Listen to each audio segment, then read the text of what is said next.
que entienden que Dios se ha determinado bendecir. Por eso refrenamos nuestra lengua de hablar mal, nuestros labios de hablar engaño. Eso lo hemos compartido en 1 Pedro, capítulo 3, del versículo 10 al 12. Los que quieren amar la vida y ver días buenos, dice, refrene su lengua del mal y sus labios no hablen engaño. Siga la paz, busque la paz y sígala. Y qué bueno que es esa palabra. ¿Por qué? Porque nos afirma qué importante es guardar nuestras vidas, limpiarnos de todo mal y seguir el camino que Dios nos ha marcado. El poder de la palabra del Señor se hace cada vez más real en nuestro medio y alcanza notoriedad que va más allá de lo que hemos pedido y aún entendemos. Y un versículo que estamos compartiendo y repitiendo y lanzando es el versículo de Números, capítulo 23. ¿Lo recuerdan? Qué tremendo esa palabra profética donde dice que Dios no es hombre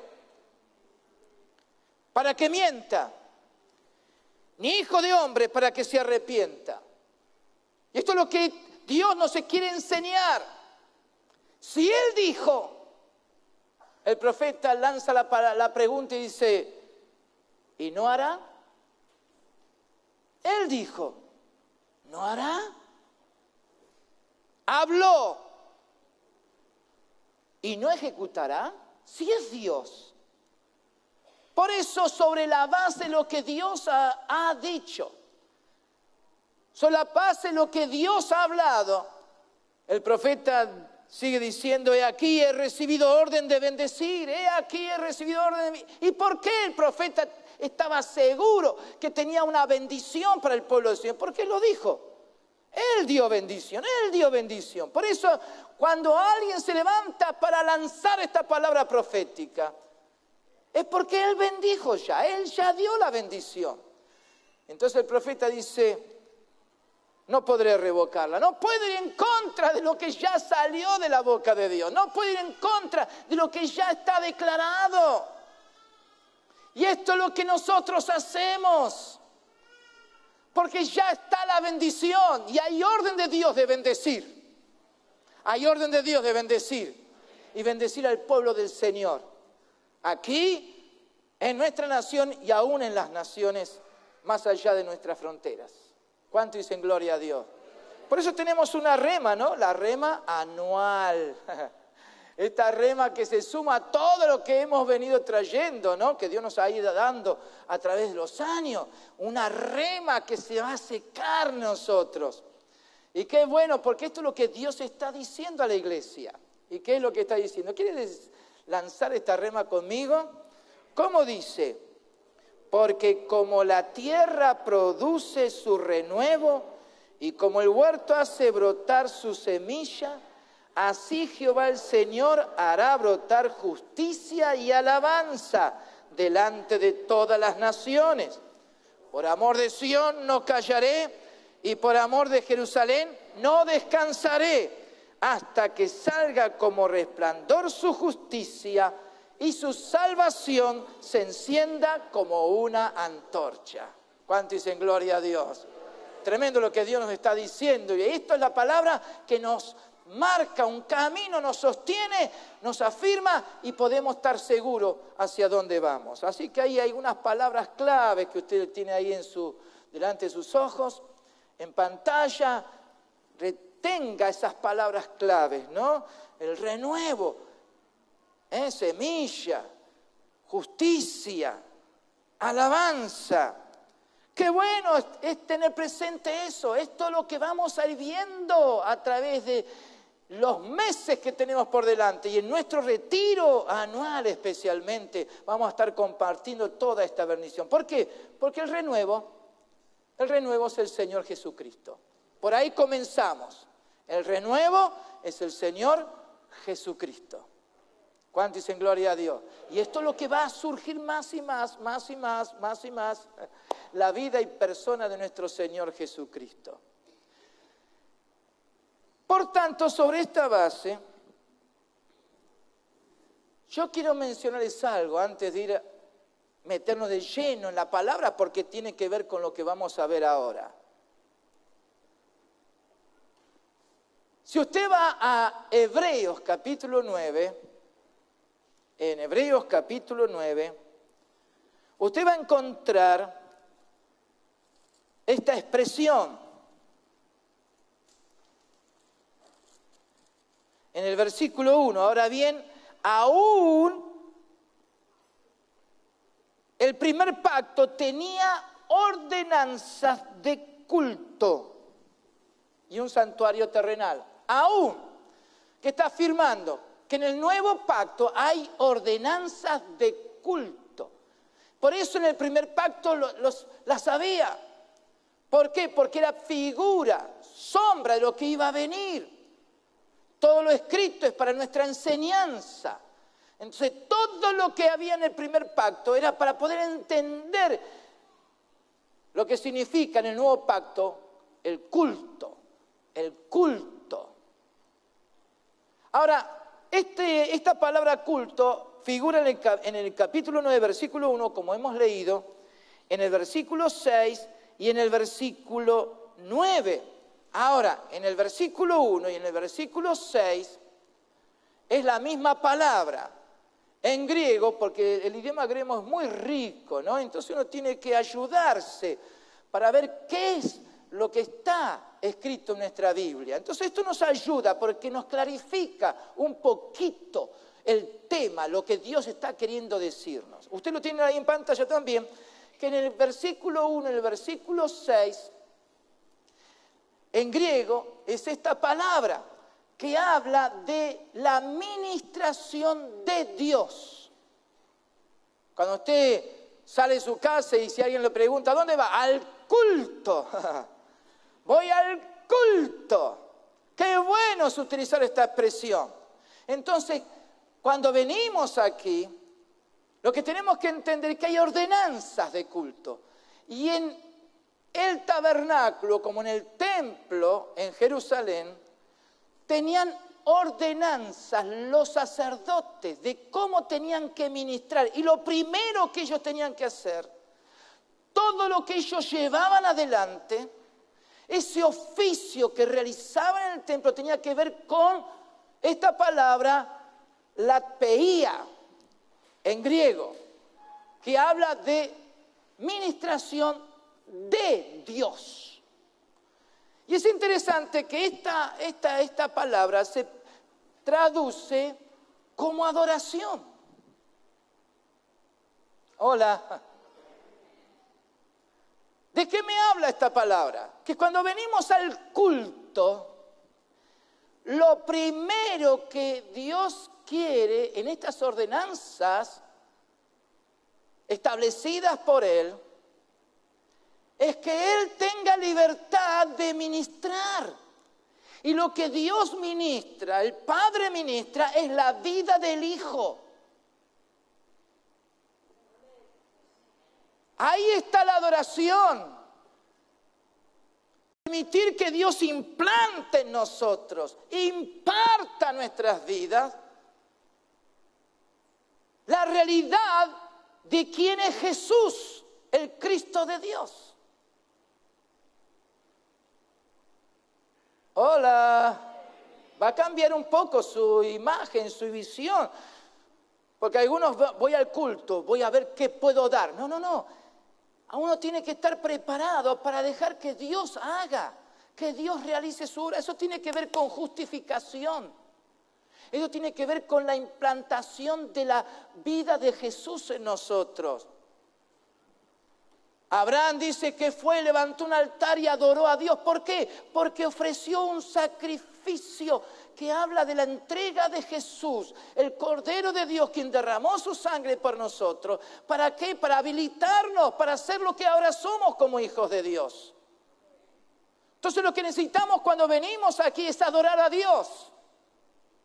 Ahora, ¿qué significa adorar a Dios? Es dejar que Él nos ministre. Lo que pasa es que algunos llegan con la guardia levantada, ¿no? Están pensando en lo suyo, en lo que necesitan, en lo que quieren hacer y cuántas cosas, ¿no? Y Dios dice, déjame que yo quiero ministrarte. Déjame que yo quiero llegar hasta tu vida.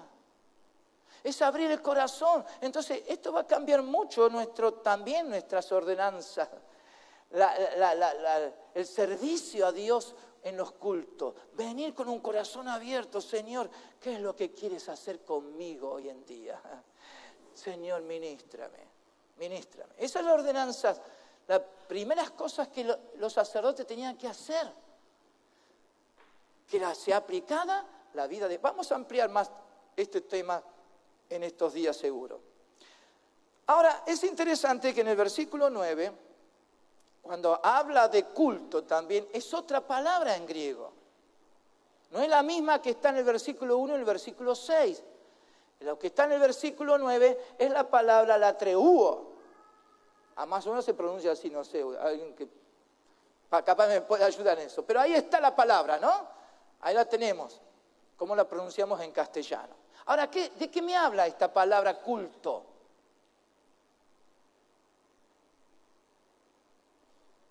Ministrar a Dios. Ministrar a Dios. Es distinto, ¿no? La administración de Dios, de la administración a Dios. Si yo pusiera una flecha, para la primera palabra pondría una flecha de arriba hacia abajo. ¿Por qué? Porque es Dios ministrándonos. La segunda flecha la pondría de abajo hacia arriba, o sea, ministrando a Dios. Y en ese servicio, aquí en el versículo 9, habla de ofrendas y sacrificios. Entonces, una vez que Dios nos ministra, qué fácil es ministrarle a Dios. Hola. ¿Por qué a algunos les cuesta ofrendar a Dios? No estoy hablando solamente de plata, estoy hablando de vida, estoy hablando del corazón, de la alabanza, sacrificios de alabanza. ¿Por qué a algunos les cuesta? Esto no es duro, ¿no? ¿Vieron algunos? Otros están entrando en la presencia de Dios y estos están mirando el humo, como decimos, ¿no? Están observando a los demás y que mira cómo se vino. Y no ministrar a Dios, ¿por qué? Porque no han sido ministrados por Dios.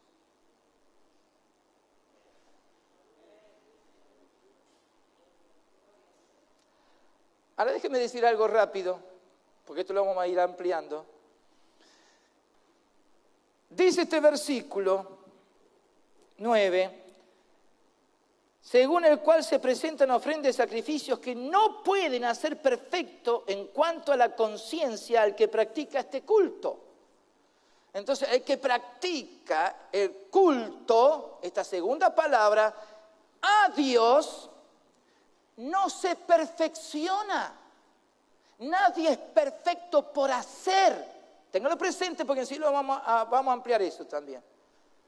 Sino la obra que nos hace perfectos es la obra de Cristo. Porque Él nos ha perfeccionado, o sea, nos ha santificado, nos ha perdonado nuestros pecados.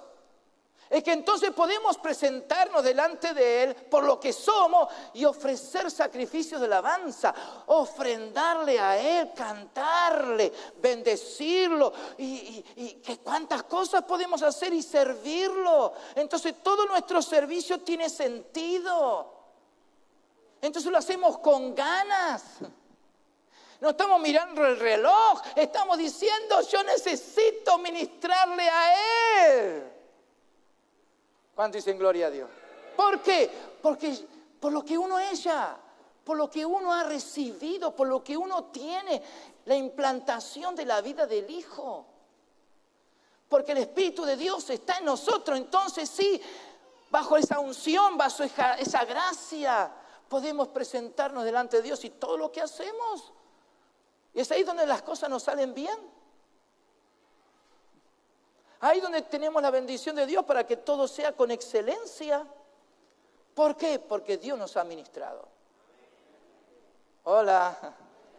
Entonces, hermano, cuando usted salga de su casa, cada culto que viene, sepa que es para darle culto a Él. Pero ahí sepamos que la palabra culto tiene dos sentidos.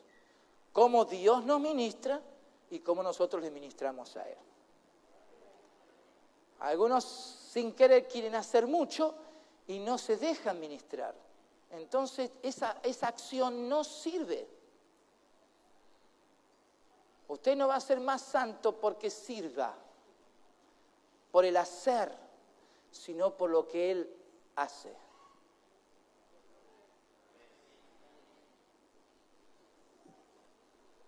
¿Cuántos dicen amén? ¿Cuántos dicen gloria a Dios? Bueno, tenga presente lo que estamos diciendo, porque la primera parte, vuelvo a repetir para que se entienda, tiene que ver con la justificación. Jesús fue justificado en el Espíritu y por medio de la fe Dios justifica al impío. ¡Oh, qué bueno! Que Él nos justifica siendo impíos. Entonces la verdadera adoración surge porque el Padre nos implanta la vida del Hijo y Dios se agrada. Hay contentamiento en el corazón de Dios. Nos ha hecho justos Dios. Y por eso tenemos comunión en su presencia. Ahí está la verdadera adoración. Cuando decimos vamos a adorar a Dios, es que estamos permitiendo que Dios nos ministre. Amén. Gracias al sacrificio del Cordero, entonces sí, podemos presentarnos con manos limpias. Un corazón abierto, distendido para servir, para dar nuestras vidas y ofrendarle a Él. ¡Qué bueno! Eso es olor a grato delante de la presencia del Señor. Escuche la predicación del jueves también, porque tiene mucho que ver con esto, porque eso es lo que hemos predicado. Ahora bien, vamos entonces tiene mucho que ver con esto. De 1 Corintios, la rema de hoy, 1 Corintios capítulo 4. Abra su Biblia y permita que la palabra de Dios opere en su ser. Deje que la palabra de Dios le haga arder el corazón y que su entendimiento sea abierto para entender la verdad de Dios. Amén. 1 Corintios capítulo 4. ¿Quiere leer conmigo en voz alta? Porque la palabra hay que sacarla de la boca, ¿no? Hay que sacarla, hay que lanzarla. Tiene que surgir de nuestros labios. El que la lanza es porque está oyendo. Y si está oyendo es porque está mirando. Los que miran a la palabra están oyendo la voz del Espíritu. Entonces ahí la lanzan y ahí hay poder de Dios. ¿Sí? Entonces, respire profundo y deje que el Espíritu Santo le haga sentir el gustito de lo que significa esta palabra. ¿Cómo dice? Así pues, téngannos los hombres por servidores de Cristo y administradores de los misterios de Dios. Ahora bien, se requiere de los administradores que cada uno sea hallado fiel. Yo en muy poco tengo el ser juzgado por vosotros o por tribunal humano, y ni aun yo me juzgo a mí mismo, porque aunque de nada tengo mala conciencia, no por eso soy justificado, pero el que me juzga es el Señor.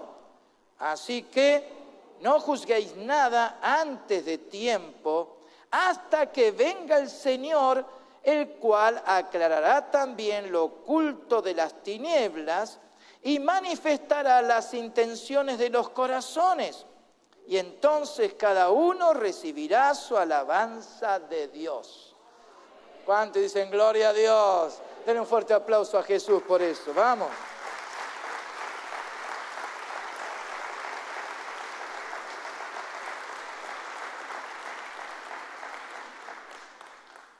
En este primer versículo hay dos palabras que son importantes de tener en cuenta. Pero la primera de ellas, que es servidor, tenemos que verlo a la luz de lo que ya Pablo había dicho en el capítulo 3, en el versículo 9. En el capítulo 3, versículo 9, Pablo había dicho: somos colaboradores de Dios. Y ahora en este capítulo 4, versículo 1, habla de servidores de Dios. Déjeme mostrarle el significado y alcance que tiene ambas palabras, ambos términos. Hablando de un Pablo que entiende y está muy bien ubicado a la luz de la palabra y la doctrina de Cristo. Él como apóstol de los gentiles. Por un lado está diciendo que es colaborador, y como hemos mencionado la vez pasada, esta palabra significa colaborador, ayudante, compañero, cooperar. O sea, que ser colaborador de Dios es estar a disposición de Él para ayudarlo, para acompañarlo en su acción. No es que Pablo tenía la libertad, la iniciativa propia para hacer lo que se le ocurría.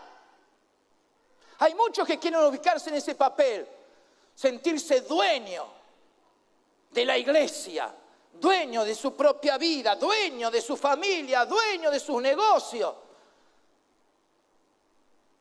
Pero Pablo estaba entendiendo bien claramente cuál era su lugar. Y eso es lo que todos nosotros necesitamos entender. Especialmente, ¿por qué? Porque Dios nos ha ubicado para bendecir. Pero no tomamos iniciativa propia, sino que Dios es el que va delante. El Señor es el que tiene que ir delante. ¿Y qué busca? Colaboradores. Cuando Él llama, no llama para que alguien haga lo que se le ocurra. No interviene la buena voluntad ahí. La obediencia está cuando hay llamado de Dios para colaborar, ser un ayudante. Es el Señor que va adelante, es el Señor que abre camino, el Señor que indica por dónde ir. Entonces uno tiene que ubicarse en el papel, especialmente aquellos que son obreros, que son líderes en la iglesia. Los pastores, los ministros de Jesús, tienen que saber cuál es su lugar. Colaborador de Dios. Colaboramos con Dios. Y Pablo dice, yo soy un colaborador. Entonces esta palabra que utiliza él, justamente ustedes tienen ahí su significado. Pero ahora en el capítulo 4, como él está avanzando en un mismo mensaje de lo que la iglesia es, lo que tenemos en Cristo, y el lugar que hay para los ministros y siervos del Señor, y todos aquellos que participan en el reino de Dios, Pablo ahora utiliza otra expresión, donde dice, téngannos. ¿Por qué? Porque él es colaborador de Dios. Dice, tengan los hombres por servidores. No como mandamás, no como los únicos y absolutos. No, téngannos los hombres por servidores de Cristo. ¿De quién? Del que fue enviado. Entonces, Pablo está diciendo, yo soy colaborador de Dios. Ahora, Dios envió a Jesucristo, el Cristo de Dios. Entonces Pablo dice que todos sepan que nosotros somos servidores de Cristo, del que fue enviado para traer las buenas nuevas de bendición y de salvación. Ahora, este término que utiliza Pablo es interesante, que se traduce como remero.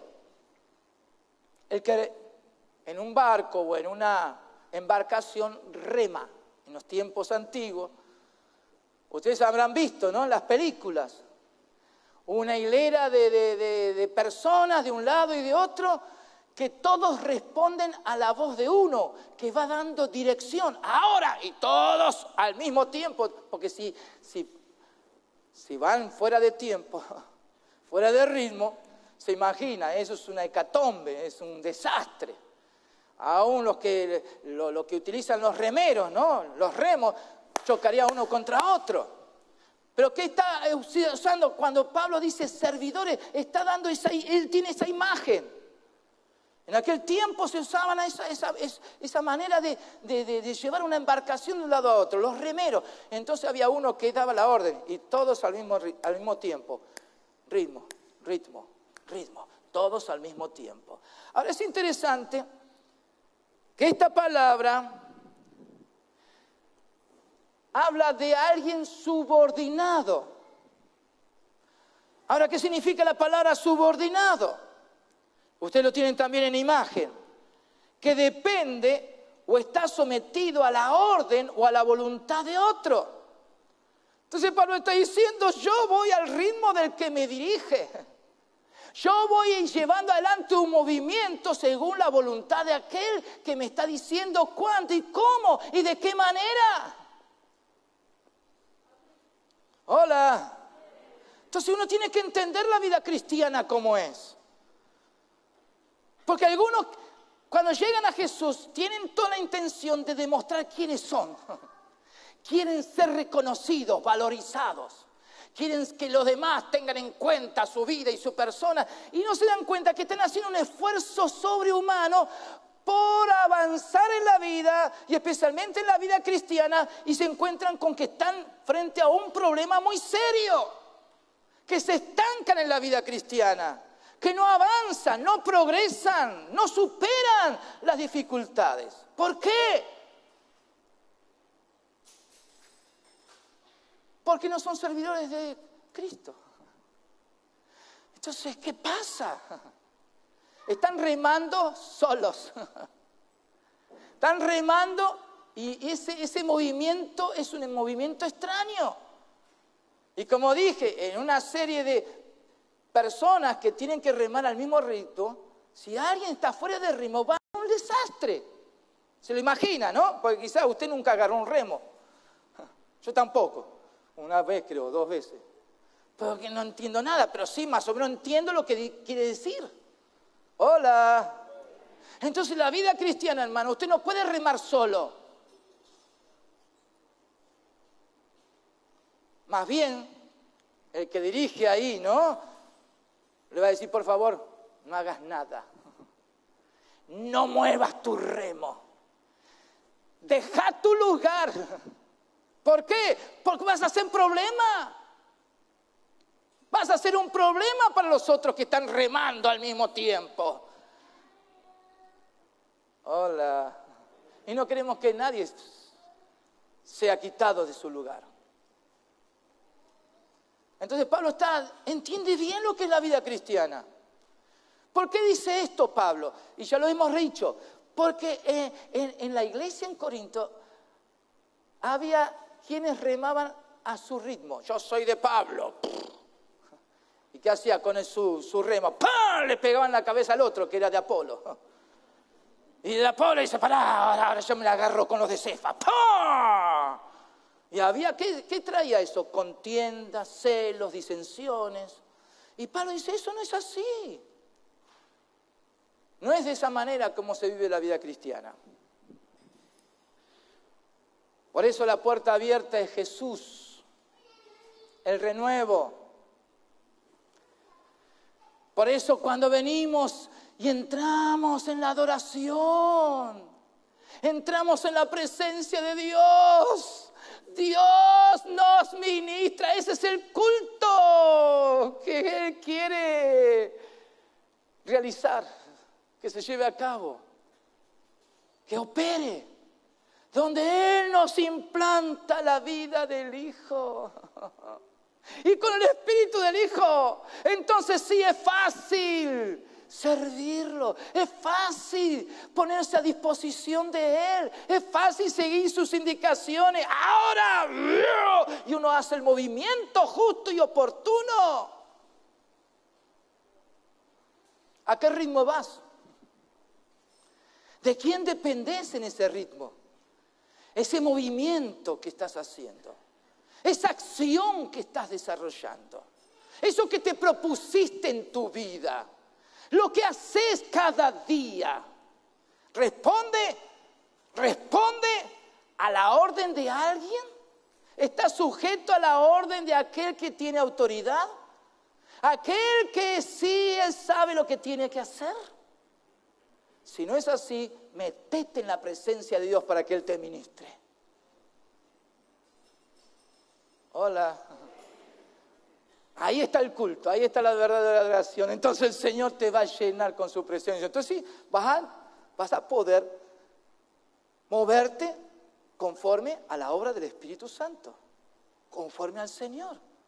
y no vas a ser un estorbo, vas a ser una bendición. Ahora, qué interesante, en este capítulo 4, cuando Pablo habla, dice, téngannos, que nos tengan por servidores de Cristo. Y dice, y administradores de los misterios de Dios. O sea que acá aparece otra palabra importante de tener en cuenta, administrador. Administrador. ¿Qué significa esta palabra administrador? Distribuidor de la casa o supervisor, quiere decir empleado en esa capacidad. Ya esa palabra no me gusta. No me gusta ser empleado, yo quiero ser gerente, yo quiero jefe. ¿Vieron?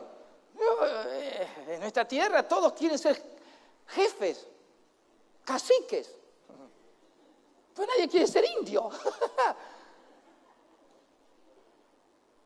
Todos quieren mandar, ser autónomos. Y Pablo dice, no, yo soy administrador. Y uno dice, pará, Pablo, siempre te vi ahí como el mandamás, el que siempre estaba dando orden. No, Pablo dice, un momentito. Yo soy un colaborador de él, es el que va adelante, yo lo sigo, yo soy un ayudante de él. Yo soy un servidor. Yo estoy para servir. Yo estoy acá no porque por mi propia voluntad. Yo estoy acá porque tengo que remar a las órdenes de él. Yo quiero avanzar porque él me está diciendo cómo y cuándo y de qué manera. Pero a su vez, soy administrador. He sido empleado, llamado. ¿Para qué? Para responder a sus órdenes. Y es interesante que esta palabra, hoy con oikónomos, el acento creo que hay que cambiarlo, oikónomos, habla de predicador. Tiene que ver con la palabra. Por eso el mensaje de Pedro, en 1 Pedro que hemos mencionado hoy, que el que quiere amar la vida y ver días buenos, refrene su lengua del mal y sus labios de hablar engaño. Lo que sale de la boca es lo que marca la vida. Lo que sale de la boca y lo que uno afirma está marcando su doctrina. Y toda doctrina determina una conducta. Y por eso la conducta de algunos deja mucho que desear. Porque no es de paz, no siguen la paz, no buscan la paz. Entonces Pablo viene con este mensaje. Véanlo en mí, dice Pablo. Yo soy un colaborador de Dios, soy un servidor de Cristo. Y a su vez un administrador, un predicador del Evangelio. Uno que está haciendo mayordomía, ser un mayordomo. Uno que ha recibido algo, ¿para qué? Para saberlo cómo manejar, porque el mayordomo ¿qué hace? Maneja lo que recibe, en primer lugar recibe, maneja y da cuenta. Esas son las tres cosas vitales, fundamentales de un mayordomo. Se ha recibido algo, eso es lo que tiene que utilizar, uno tiene que manejar eso, pero finalmente va a tener que rendir cuenta. Entonces Pablo está usando esta expresión de lo que significa servir en el reino de Dios, a hablar todos una misma cosa, ser todos de un mismo parecer, de una misma mente y que no haya divisiones. Porque hay una sola manera de servir a Dios, hay una sola forma de agradar a Dios, hay una sola manera de vivir la vida cristiana. ¿Cuánto dicen gloria a Dios? Ahora, cuando Pablo habla de administrar, está hablando de misterios de Dios. O sea, la iglesia, si hay algo que tiene a su alcance, son las riquezas de Dios, ocultas esa riqueza, bendición y sabiduría del Altísimo. Misterios. ¿Saben qué significa misterio? Misterio. Lo que está oculto, que no está accesible, no está al alcance de otras personas. Ahora, lo que tenemos es una riqueza tan grande que Dios nos ha dado algo tan valioso por la revelación de la palabra por el Espíritu Santo, que yo quiero mencionarles 4 pasajes solamente. Hay más, pero estos 4 son los más significativos de lo que son estos misterios, porque es en plural, misterios. Entonces está abarcando varios. Yo quiero mencionar 4 de estos misterios de Dios en las Escrituras. Si usted mira en Efesios capítulo 3, versículo 4, dice, leyendo lo cual podéis entender cuál sea mi conocimiento en el misterio de Cristo. O sea, Cristo significa enviado, Mesías, el Cristo de Dios. Es un misterio para el mundo. Es un misterio, no lo entienden. ¿Qué se necesita? La obra del Espíritu Santo. ¿Qué se necesita? Ser justificado. Haber alcanzado la gracia de Dios en la salvación. Y Pablo dice, ustedes saben cuál sea mi conocimiento del misterio de Cristo. Entonces, Dios a su iglesia le ha conferido, le ha otorgado la libertad de ser colaborador suyo, servidor de Cristo, para administrar el misterio de Cristo. Entonces de eso vamos a tener que dar cuenta. Si nos ha sido revelado, si nos ha sido dado el conocimiento, esto no es a través del esfuerzo humano. Esto es por revelación, y Pablo en este capítulo 3 habla de cómo él, habiendo sido un perseguidor, el pecador más grande, sin embargo Dios le dio a conocer este misterio de Cristo. Misterio de Cristo. Segundo, en Efesios 5, 32 y Colosenses 1, 26 y 27, está hablando del misterio que es Cristo y la iglesia. Cuando Pablo habla del lugar del hombre y la mujer, el matrimonio, utiliza esa imagen, esa figura, y es muy práctico y lo utilizamos en nuestros casamientos, ese pasaje, para ubicar al hombre como marido y a la mujer como esposa. Y qué honor y qué grato es encontrarnos metidos dentro de esa relación de bendición. Pero Pablo termina ese pasaje diciendo, pero yo lo que estoy diciendo, no estoy hablando del hombre y la mujer. ¿Pero no, acaso no hablaste del marido y la esposa? Sí, pero yo estoy hablando de Cristo y la iglesia. Es un misterio. El misterio de la unión en que hay y que existe entre Cristo como el varón de Dios, la cabeza, y la iglesia que pasa a ser cuerpo de Cristo. Nosotros no tuvimos que decirle al Señor que nos haga miembro del cuerpo. En la salvación Él ya nos incorporó, ya nos metió en el cuerpo de Cristo. No es una decisión propia. Hoy voy a decidir ser cuerpo. No. Si sos salvo, quiero que sepas, fuiste bautizado, metido dentro del cuerpo de Cristo. Y ahí hay un misterio. Entonces Dios a la iglesia, a los que son colaboradores suyos, los que sirven a Cristo, Dios les ha dado, les ha otorgado la bendición de administrar el misterio de Cristo, que a su vez es el misterio de Cristo y la iglesia. Para eso vino Cristo. Ahora es un misterio, pero nos es dado a conocer, nos es revelado por las Escrituras. Y Pablo justamente leía después todo el capítulo 3 y el pasaje del capítulo 5. Pablo sabe de qué está hablando. Y ahí en Colosenses, justamente cuando habla el misterio escondido, que es Cristo en vosotros. ¿Por qué somos cuerpo de Cristo? Porque Cristo habita en nosotros. Porque es Cristo, que es un misterio, está dentro de nosotros.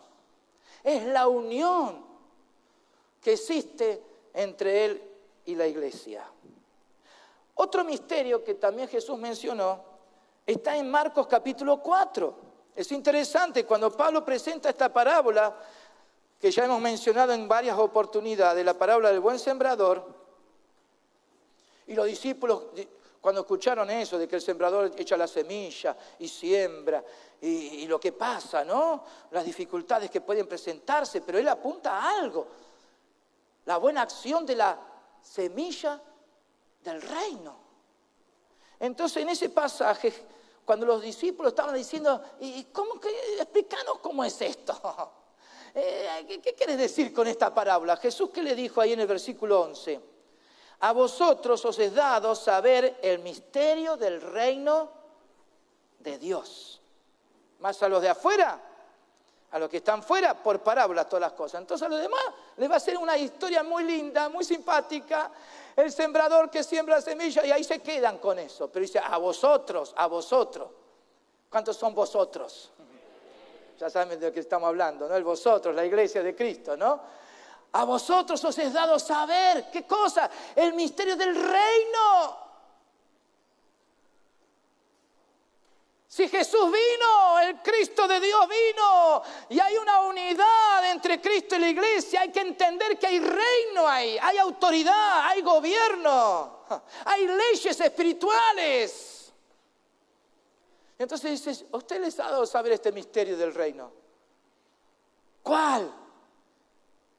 Que el creyente que ha recibido la palabra de Dios ha pasado a ser la buena semilla del reino. Eso está en Mateo capítulo 13. La buena semilla que es sembrado. ¿Y qué pasa con el que es sembrado? Y que da fruto a 30, a 60 y a 100 por uno. La reproducción, la multiplicación es tan grande. Ahora, ¿qué pasa con aquellos que tienen problemas para oír la palabra? Es que las cosas no les salen bien. Tropiezan, se dejan llevar por los afanes de esta tierra, por las codicias de las cosas que ven, el engaño de las riquezas y cuantas cosas más. Pero Jesús estaba apuntando al fruto abundante que se tiene. El misterio, es un misterio. Y es lindo comprobar ese misterio. Cuarta verdad está en Efesios capítulo 6. Acerca de los misterios. Capítulo 6. El versículo 19, Pablo dice, por mí, oren por mí, a fin de que al abrir mi boca me sea dada palabra para dar a conocer con denuedo el misterio del Evangelio. Entonces me está hablando ahora del misterio del Evangelio. ¡Oh, qué bueno, eh! Ya hemos mencionado el misterio de Cristo y la iglesia, el misterio del reino de Dios y ahora el misterio del Evangelio. Entonces el Evangelio, dijo Pablo, es poder de Dios.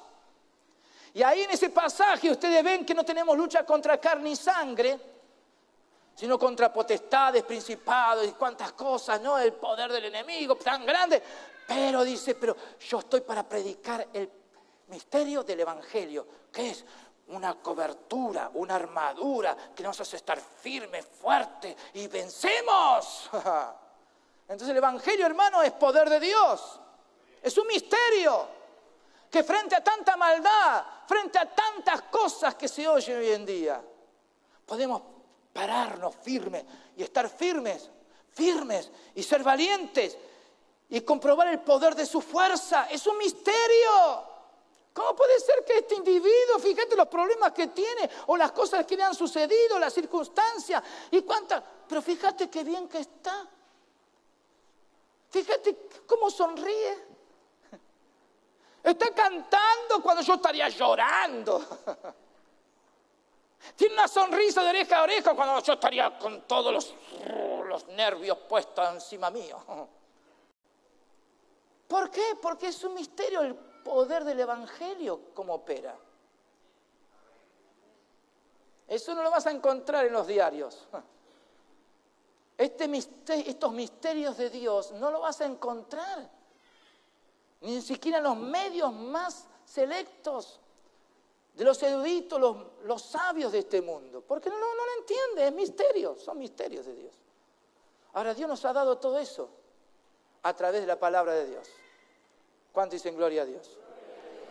Entonces, después eso se aplica afuera. Lo que tenemos en Cristo es para vivirlo y ser, como vamos a ver enseguida, lo que dice Pablo. No hay mayor honra, hermanos, que invertir vida en el reino de Dios. Jesús es vida. Jesús es vida. La revelación de los misterios de Dios enriquece nuestras vidas. De tal manera que nuestra conducta es otra.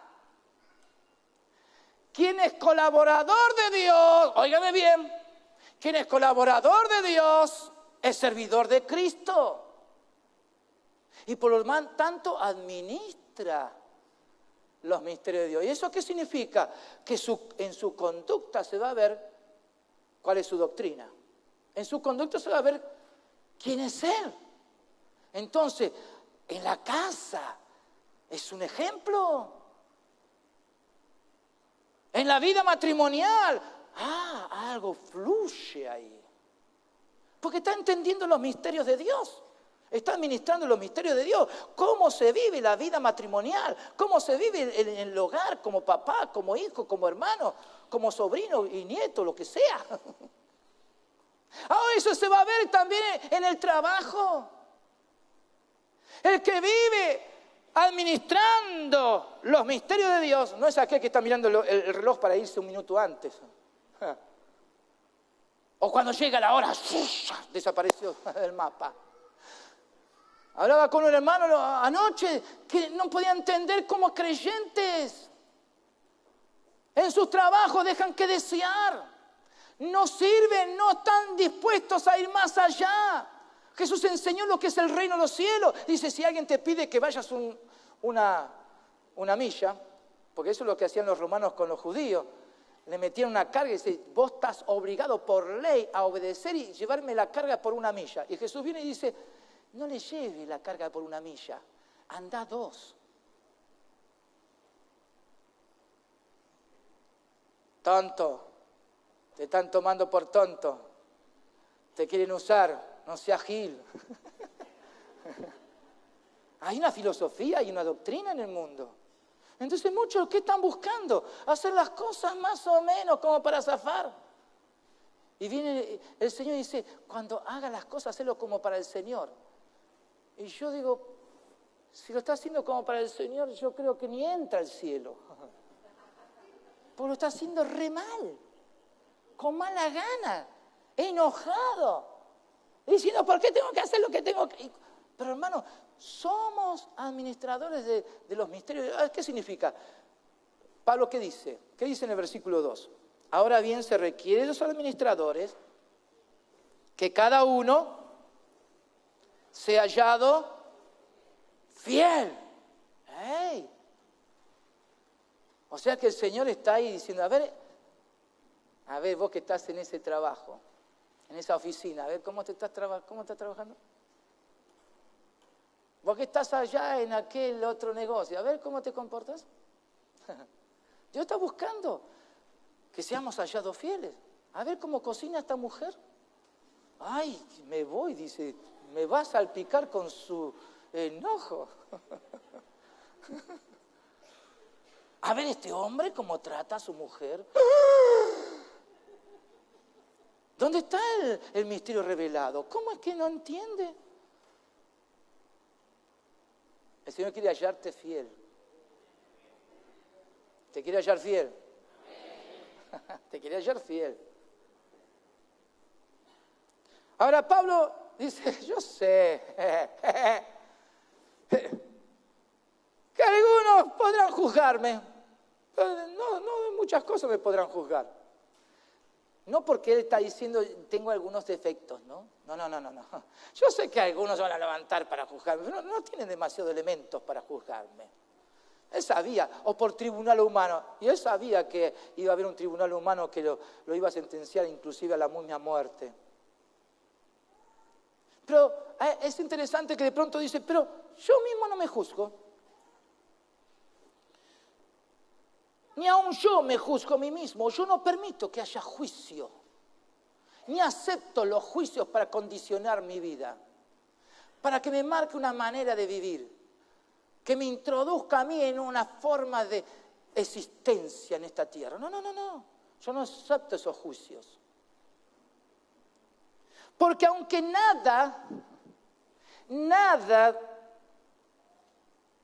aunque de nada tengo mala conciencia, no había nada que le reprochara. Podía dormir tranquilo de noche. Podía conciliar el sueño. Pero no está hablando simplemente de la conciencia. Hay que entender el pasaje. Y yo estoy para eso. Cuando Pablo habla de conciencia, dice, nada tengo, aunque de nada tengo mala conciencia. ¿A qué se está refiriendo con mala conciencia? ¿Aquel que se portó mal? ¿Que tomó lo que no era suyo? ¿Que dijo que había llegado a tiempo y llegó una hora tarde? No está hablando de errores, no está hablando que eso es pecado. Porque si uno miente, es mentira y el mentiroso no entrará en el reino de los cielos. El ladrón no entrará en el reino de los cielos. El fornicario no entrará en el reino de los cielos. El adúltero no entrará en el reino de los cielos. El avaro no entrará en el reino de los cielos. Eso es lo que dijo Jesús. Pero no está hablando de esos pecados que sabemos que son pecados. Cuando Pablo habla de mala conciencia, uno tiene que ir a Hebreos. Hebreos,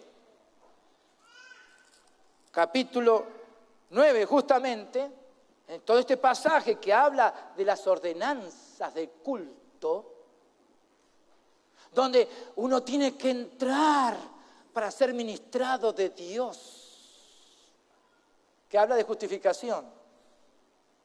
Y somos justificados no por obras, las buenas obras que nosotros podríamos haber hecho.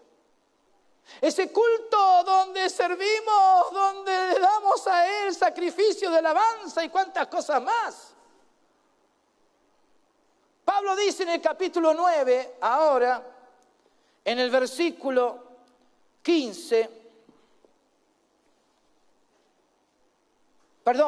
14, cuando habla de la sangre derramada, dice, ¿cuánto más la sangre de Cristo, que trata de justificación, el cual mediante el Espíritu Eterno se ofreció a sí mismo? Se ofreció a sí mismo, Él se ofreció a sí mismo, sin mancha a Dios. A través de esa obra, de ese sacrificio, dice, limpiará vuestras conciencias de obras muertas, para que sirváis al Dios vivo. ¿Cuál es la conciencia, la mala conciencia de obras muertas? Aquellas que el hombre hace y que intenta ganarse el cielo a través de sus obras.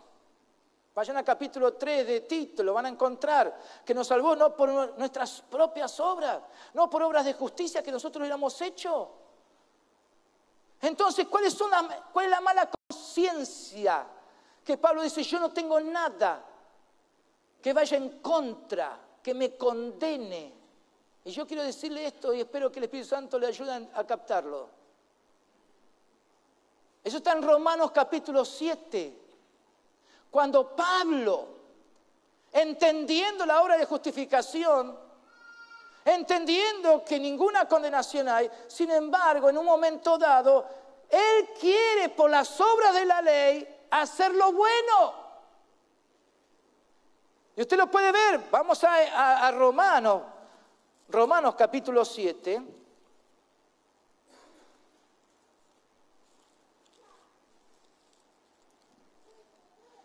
A partir del versículo 14, porque sabemos que la ley es espiritual, mas yo soy carnal, vendido al pecado. Porque lo que hago no lo entiendo, pues no hago lo que quiero, sino lo que aborrezco, eso hago. Y si lo que no quiero, esto hago, apruebo que la ley es buena. De manera que ya no soy yo quien hace aquello, sino el pecado que mora en mí. Y yo sé que en mí, esto es, en mi carne no mora el bien, porque el querer el bien está en mí, pero no el hacerlo. Porque no hago el bien que quiero, sino el mal que no quiero, eso hago. Y si hago lo que no quiero, ya no lo hago yo, sino el pecado que mora en mí. ¡Ah, qué lucha! ¿Cuánto han pasado por este capítulo 7? ¿Cuántos han pasado por el capítulo 7? Porque si usted no pasó por el capítulo 7, no es creyente. No es salvo. Se tiene que convertir primero, para que después pueda pasar por el capítulo 7 de Romanos. ¿Por qué? Porque esa es la obra de santificación, donde Dios va a permitir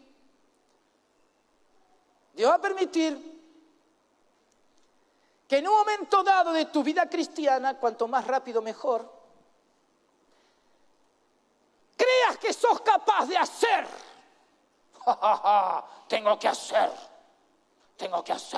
Tengo que lograrlo.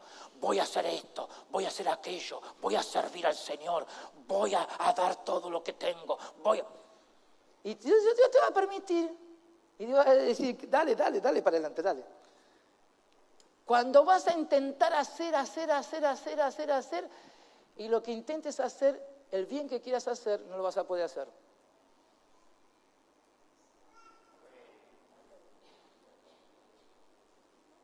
Porque no es del que quiere ni del que corre, sino de Dios que tiene misericordia. Entonces Pablo entendió, dice, yo según el hombre interior me deleito en Dios, pero me encuentro con un conflicto que me parte el alma. Porque yo sé lo que es bueno, yo quiero hacer lo bueno, pero no puedo hacer el bien. ¿Cuántos pasaron por esa experiencia de querer hacer algo bueno y le salieron todas las cosas al revés?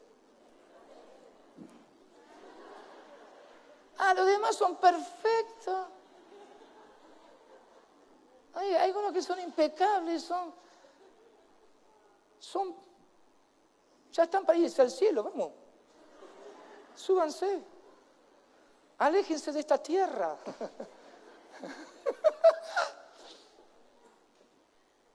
Que nosotros estamos acá todavía, en esta obra de santificación. Cuando Pablo entonces, repito, está hablando de mala conciencia, está hablando de la conciencia de las malas obras, o sea, de las obras que no son obras de hombre para ser justificado por ellas. Entonces hay un error cuando se intenta hacer para ser. Por eso leímos de Hebreos 9, versículo 11, que todo aquel que hace no es perfeccionado por lo que hace. La perfección, que habla de completamiento, que habla de justificación, de perdón de pecado y con una naturaleza digna, porque Dios ha implantado la vida en nosotros, eso habla de adoración. Eso habla de cómo Dios nos ministra la vida del Hijo. Por lo que somos en Él, y vamos a llegar al capítulo 6 de Corintios, estamos unidos a Él en un mismo espíritu, y entonces sí, porque nos ha limpiado de la conciencia de malas obras, de las obras de justicia que nosotros quisimos hacer. Entonces, como nos limpia porque nos hemos negado a nosotros mismos, porque Jesús dijo, el que me quiere seguir, niéguese a sí mismo, tome su cruz y sígame, porque si no, no va a alcanzar nada. El que pierda su vida, por mí la hallará, pero el que quiera salvar su vida, esas son las obras de justicia propia, dice, le va a perder la vida. Entonces Pablo dice, yo no tengo nada que me pueda ser reprochado, no tengo nada que me condene. ¿Por qué? Porque él está seguro que ha sido justificado siendo impío, Dios lo justificó. Y ahora porque es justificado, porque es justo, vive agradando a Dios, como colaborador de Dios, como servidor de Cristo, administrando los misterios del reino. ¡Ah, qué bueno! ¡Qué bueno que Él me ha revelado lo que es Cristo para mí! Lo que soy con Él, uno con Él. Cristo y la iglesia. Ahora sí, yo sé que soy la buena semilla del reino. Estoy para dar fruto y mucho fruto. Ahora yo sé lo que es el evangelio. Cobertura, protección, seguridad, firmeza. ¿Quién me apartará el amor de Dios que es en Cristo Jesús?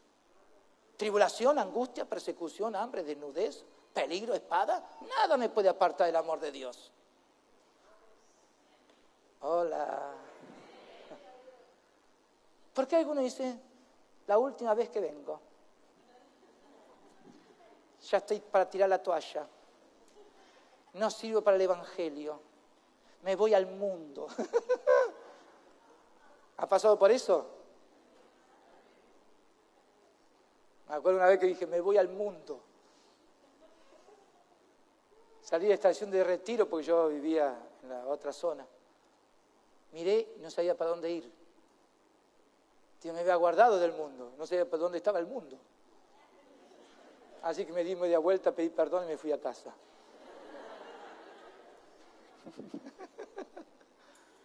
Pero algunos andan así, ¿no? Que me voy al mundo. Lo amenazan a Dios, me voy al mundo. Entonces algunos pasan por esas crisis de querer hacer lo bueno y les sale todo al revés. Eso es bueno. Que aprenda a no hacer.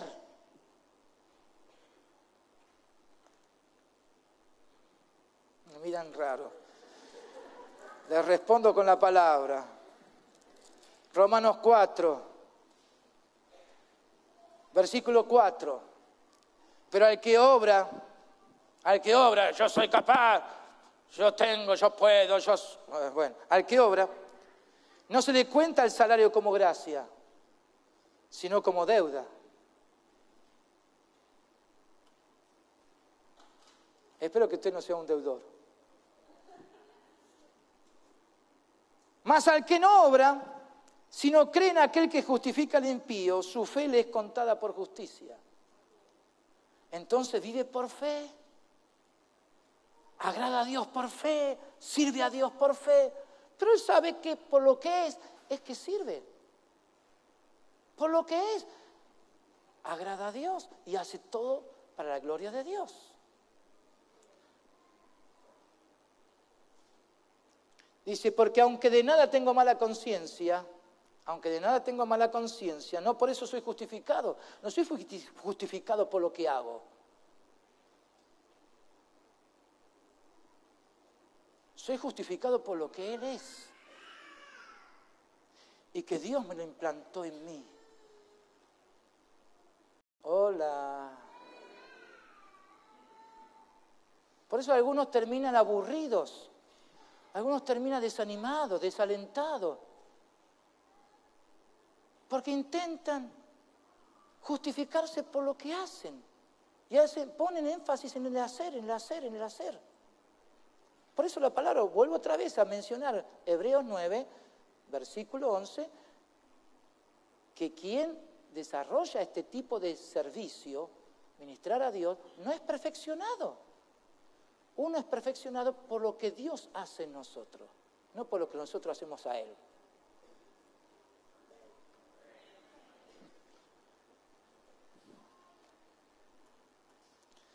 Pero el que juzga es el Señor, dice Pablo. El que juzga es el Señor.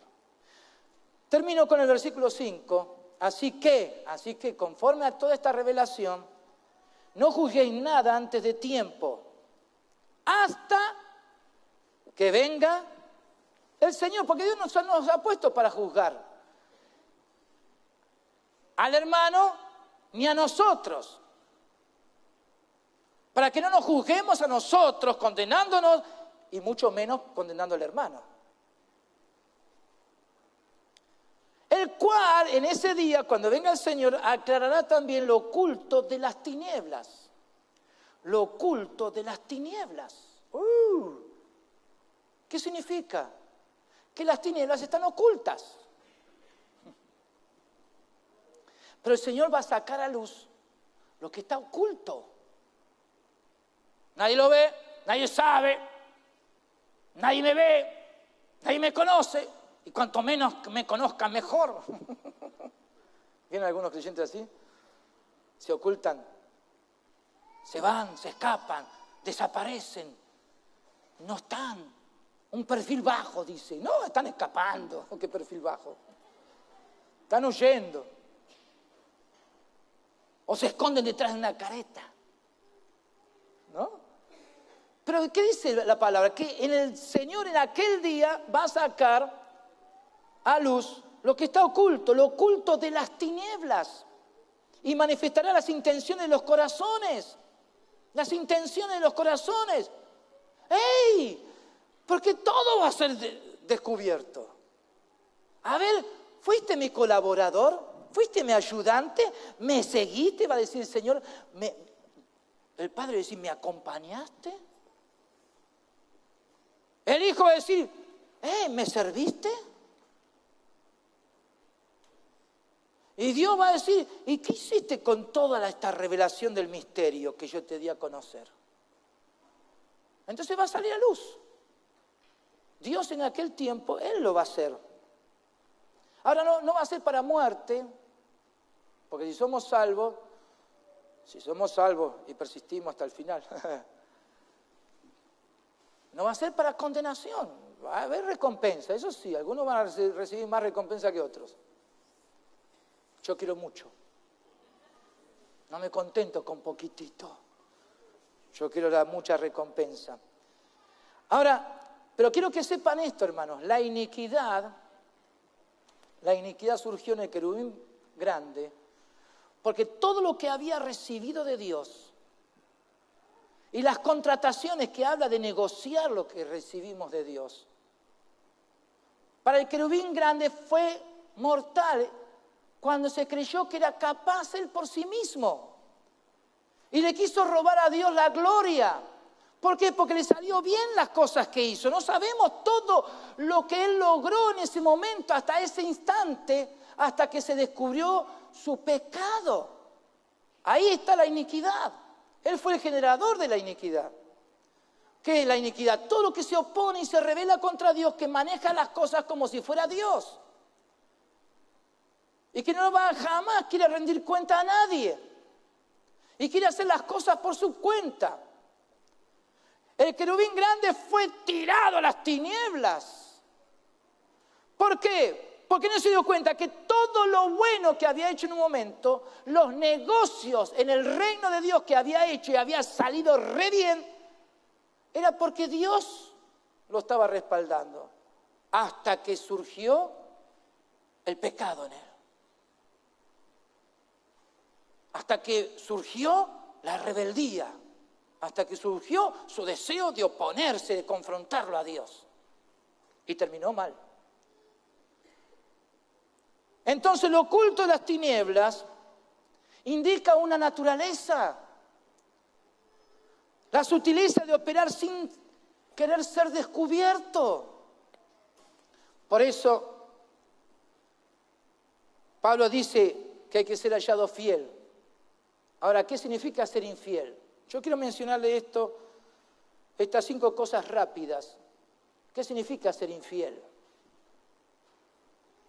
Ser infiel descuidando la fidelidad en el servicio a Cristo y administrando mal la verdad de Dios.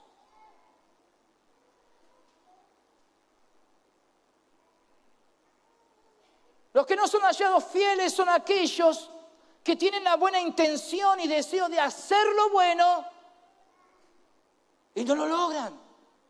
Porque Dios no lo va a poder respaldar. Dios no lo va a permitir. Los infieles son los que desconocen la eficacia de la justificación por la fe en Cristo Jesús. Desconocen, no saben que Dios es el único que justifica y Dios justifica al impío. Por la fe. Porque tienen motivaciones egoístas y mezquinas, desautorizando la vida de cuerpo. Porque en el cuerpo está la vida de Jesús. Y quien no se sujete a la iglesia está rechazando la vida de cuerpo, está rechazando a Jesús y no se está sometiendo a este misterio de Dios. ¿Quiénes son los no hallados fieles? Déjenme mencionar esto muy rápido, que tiene que ver con las tinieblas. Porque no tienen comunión con los santos. No tienen comunión con los santos.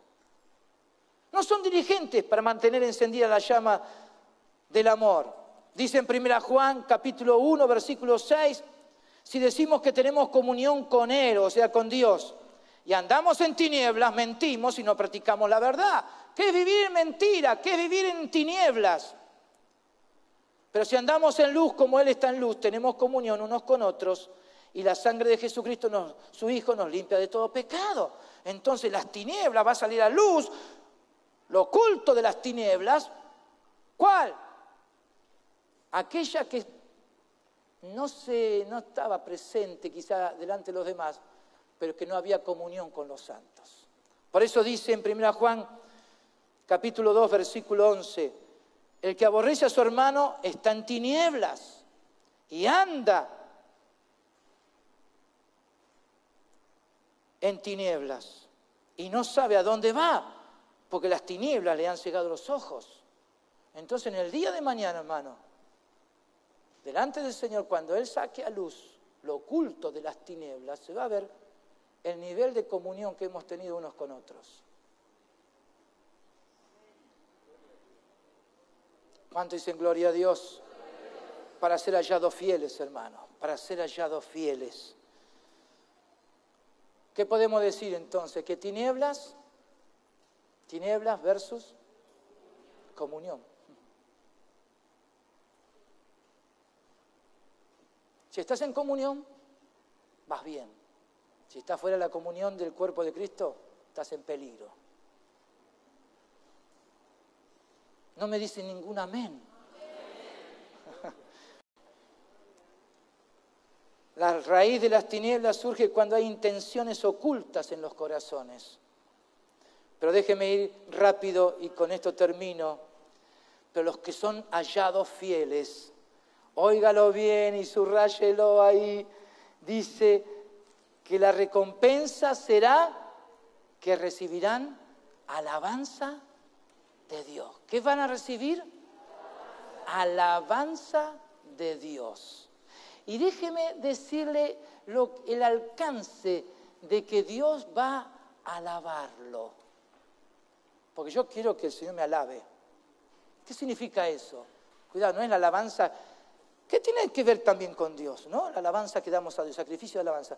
Pero esta palabra alabanza tiene 3 sentidos, 3 significados rápidos, se los doy. Cuando Dios se presente delante de nosotros en la persona del Hijo y el Hijo nos juzgue, cuando Él nos alabe, significa que Dios nos pondrá en alto. Eso es la alabanza de Dios, que nos pondrá en alto por encima de todo. Segundo, que será un elogio de Dios.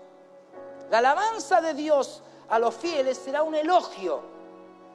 ¿Qué significa? Reconocimiento de los méritos o cualidades de una persona o de una cosa mediante expresiones o discursos favorables. Por eso en la parábola Jesús dijo que el Señor va a decir: bien, buen siervo y fiel, sobre poco fuiste fiel, sobre mucho te pondré, entra en el gozo de tu Señor. Esa es alabanza, que nos pondrá en alto y habrá elogio. Qué bien, buen siervo, qué bien, sos un siervo pero bueno, de lo mejor. ¿Qué es más significa esta palabra alabanza? Que Dios los considerará recomendables.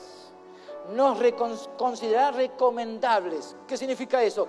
Hablar bien de los fieles o en favor de ellos. ¿Vio cuando alguien te recomienda?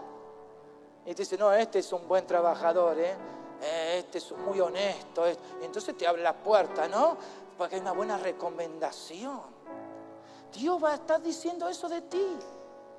Y por eso te va a levantar como rey y sacerdote. Te hará entrar en la grandeza de su reino. Vas a poder entrar en los negocios del Padre. Porque nos recomendará a Él. Eso es alabanza. Tenemos un Dios bueno, hermano. Tenemos un Dios bueno. ¿Cuánto le dicen gloria a Dios? Dele fuerte aplauso a Jesucristo.